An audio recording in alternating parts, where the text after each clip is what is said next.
c'est bien toll. ñu continuer en benn instant. ñu daje un jour. su ma juumul Colobane lañ daje. dañ daje nga ne ma grand bi man la naam nga ne ma sama combat taxaw na. benn promoteur bu dëgg ñaar gi xaw ma ñàkkaroon moo ko taxawal. ñu joxoon la ban mbëri sax encore. ñu joxoon ma kii moo ko tëggoon rek Pape Diouf. waaw. waaw doomu Pape Diouf waaw doomu Pape Diouf. ok. tey doomu Serigne Ndiaye. doomu Serigne Ndiaye. ok Serigne Ndiaye ancien coach de Fass. waaw benn gars moo nekkoon ci ginnaaw du ko gonflé affaire yooyu yàlla mi dara tawul sottiwul quoi mu naroon maa booleeg benn boobu dëkk benn baraak. mu ko xaw ma nan daal moom adversaire boobu la ma proposé woon. bu ma dàqoon. làmb ji dem ba taxaw. boobu masul lu ngeen bëri. waaw après quelque temps après. waaw kenn compte lu waral làmb jooju mu ñu ànd. waaw parce que moom dafa amoon ku nekkoon ci ginnaawam doon ko dooleel. ok doon ko financé. waaw doon ko financé. pour mu taxawal làmb yi. léegi par la suite après loolu sottiwul. léegi xam nga tamit jaam bëgg-bëggam la am mais yàlla mooy sottal. après bi mu ñëwee expliqué ma fekk man tamit annoncé woon naa combat bi. commencé woon na jël sama xaalis di ci def. xam nga ma xam ne xam nga jaamay dogal yàllaay dogal.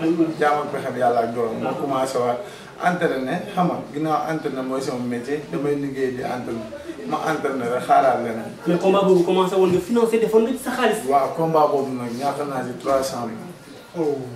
jël naa 300 000 ñàkk sama combat. financé nga 300 000 francs ci combat boobu. jël naa man sama combat bu taxawee rek damay daal nekk ci li ma war a nekk man bokkuma ak mbër yi nga xam mooy loolu parce que man damay liggéey di def sama bopp. xaaruma kenn loolu xam naa ci dara damay liggéey. non loolu xam naa ci dara. voilà fekk naa la Colobane. fekk naa la Sandaga. ñëw naa fi ñu ne ma voyagé nga dem xaw ma Tamba. Tamba macha allah wax dëgg yàlla. man moom wax dëgg yàlla basé wu ma ci làmb kese làmb nag yàlla ma ci natt. may sant yàlla bu baax.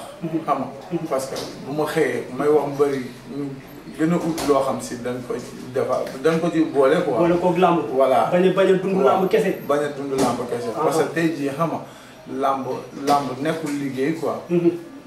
benn passant la boo xam ne si boo ci nekkee. xam nga mën na la waaw mën na nga ci réussir tout comme mën nga ci échec. mën na la ubbil opportunité yu bari. te aussi tamit mooy loolu. mais nag xam nga da nga ko war a boole liggéey pour en cas ëllëg. parce que tey jii boo entraîné ba ñëw boo amul loolu lekk foo jëm da ngay jaay sa ngor di ñaan. doo ko ñaani wala nga dem defi leneen. waaw te am na ñoo xam ne góor moomul yenn yi.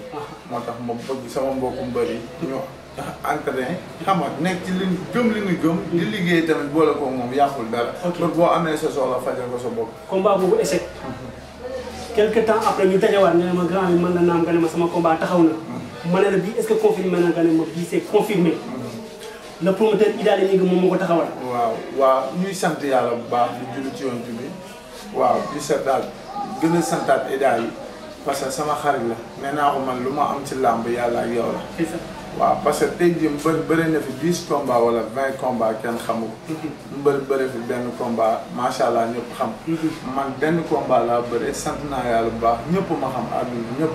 ma koy sant yàlla bu baax nekkul sama njàmbaar nekkul dara yàlla mooy dogalee noonu. mais loolu nekk ci yow la. waaw yow bala ngay bëree sax dèjà gars yi bëri nañ laa xamee ràññee la. voilà est-ce que xam nga ni yow boo signé 3 victoires.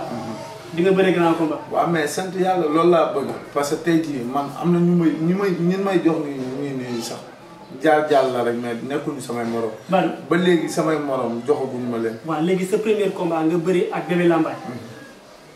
ku bëri woon grand combat bi sax jour ji. waa Zal Bambay ak Bawol. Zal Bambay booy Bawol numéro 2. waaw booy Bawol numéro 2. c'était su ma jumul le 15 décembre le 15 décembre 2019. waaw 2019 nga jàkkaarloog kii di Bébé Lambaye bu équipe bi Bawol mbooloo nu mu demee. waaw Bébé Lambaye dama ko wan ni man yàgg naa ci affaire bi parce que nit moom gis nga gëm-gëm dafa am solo. man dama yàgg gëm ni su ma amee combat damay gagné. parce que man esprit de gagné laa yor. esprit de gagné ne. waaw man moom laa yor. gagné nga xam lépp lu ma nekk rek dama ciy bëgg a gagné. ok moo tax bugguma xam-xam mooy loolu. bugguma gaaw a dugg ci dara mais su ma ci duggee damay dem ba jeex. léegi yàlla may ma combat ma ma ànd ak samay mbokk. suñu waa kër bàyyiwul ma xam nga samay yaay samay nijaay samay papa ñëpp kenn seetaanum. ñëpp génn seen moyen def ci jàppalem ak sumay rak ak sumay mag. yàlla dooleel ma ak suma waa koñ ma dem yàlla may man ndam ma koy sant yàlla bu wér parce que bi muy jugee fii di dem stade ñëpp ñu ngi naan kii buy dem di daanu parce que fii. non ñëpp waxuñu ko am na ñu ko wax. waaw mais am na ñu la topp dañuy gëm ne da ngay. waaw dëgg la parce que waaw mais dëgg la. mais tamit tey jii. mais ñaar ñu wax damay daanu ñoo ëpp ñu wax damay daanu parce que xamala moo tax. fii mu bëri bu fi bëri premier combat dañ laa daan. looloo tax ñu wax loolu. man leen ñëpp bokkuñu yam parce que yàlla dafay may kii dara may xañ kii man xanaa ma bañ a kii mais billaahi wallaahi taala xanaa combat bu ma signé jëmbal sama fulaa fay damay gën. mais bu saa ci film bi nan nga bëree ak Bébé Lambaye ci biir club bi arbitre sifflé génn seen diggante. waaw Bébé Lambaye bi arbitre sifflé damaa waaj toog samay tànk man maa ko sut moom jool ndaama la day song léegi su ma ko mayee distance su ma tàllalee sama loxo dama koy jot ma tàllal sama loxo arbitre sifflé ñu léewtoo mu dem gauche ma dem gauche topp mu dem droit ma dem droit topp mu taxaw moom mépp mu arrière ma xam ne kii bu ma mébaatee day arrière ma def déplacement latéral droit mu topp moom ma dóor ko gauche xam nga su ma defee déplacement latéral boo ma toppee man maa lay gën a jege quoi ma dóor ko mu dal léegi après dugal ko mu dal waaw moom mu ñëw di song ma arrière léegi après bu ma dóoraatee gauche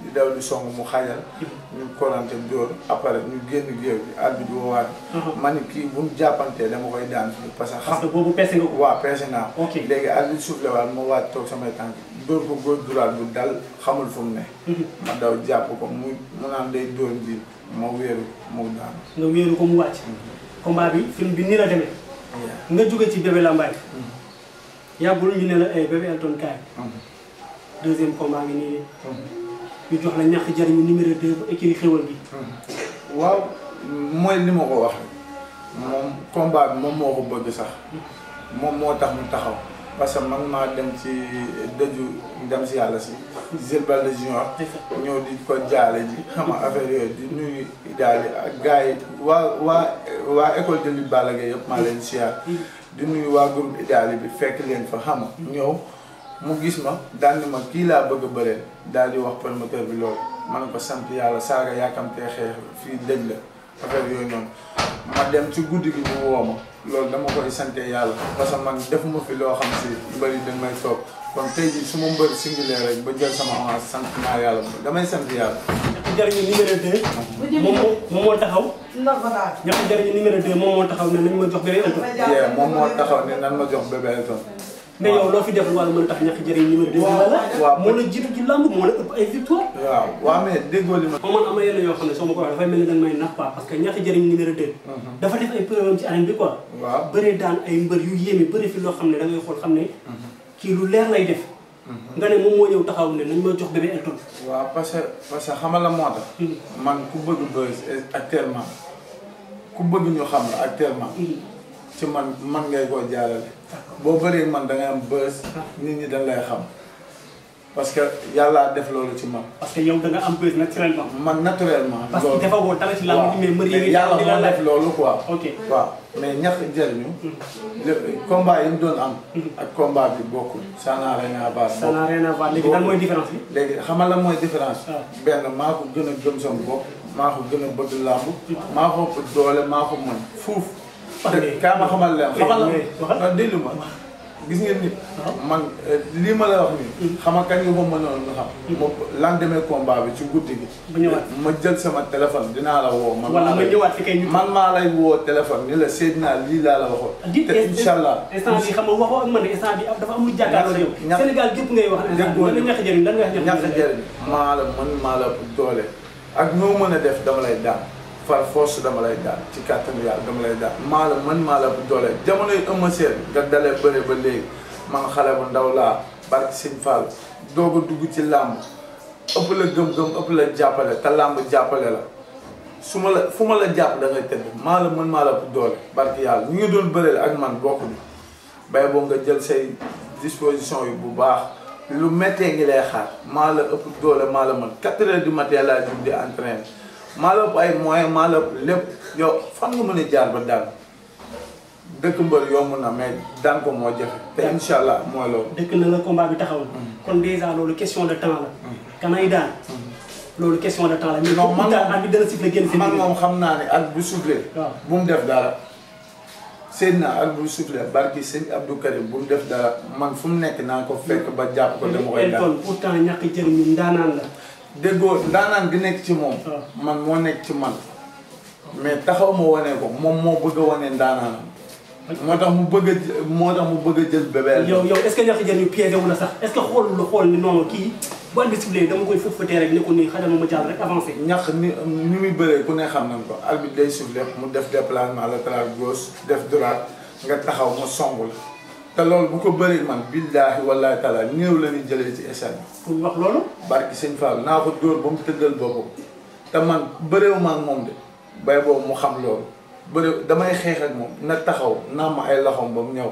bëriwul ma ak moom damay xeex ak moom. est-ce que nekkoo di ko nax instant bii. naxuma ko de bu la seetaanee ne non waa ji nee na day xeex jours yi ñëw nga leen nii mu foog ne dangay xeex nga paqueté ko ci. naxuma ku nekk xam na ni waa école de lutte Balla Gaye dañoo mën a bëri.